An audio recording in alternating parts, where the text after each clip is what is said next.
ఈరోజైతే గోపి ఇది మిగిలింది, కానీ ఒక 100 రూపాయల దాకా మిగిలిపోయింది.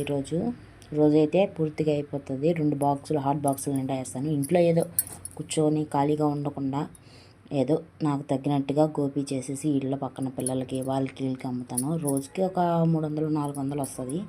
దాంట్లో పెట్టుబడులు గిట్టుబడులు అన్నీ పోగా ఖర్చులు అంతా అయిపోగా 100 150 అంతకంటే ఎక్కువ ఉండదు. కానీ ఆ 100 150 అయినా ఎలా వస్తుంది ఇంట్లో కూర్చోంటే?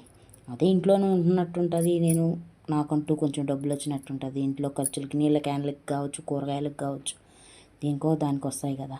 అందుకని అప్పటి నుంచి బాగానే కొంచెం పర్ల 2-3 రోజుల నుంచి బాగానే జరుగుతుంది. ముందు వీడియోలో కూడా పూరీలు చేశాను, అమ్మాను. దాంట్లో కూడా బాగా లాభం వచ్చింది. ఇప్పుడైతే 340 రూపాయలు వచ్చింది. రోజు ఒక 90 రూపాయలు అప్పులు పోయాయి.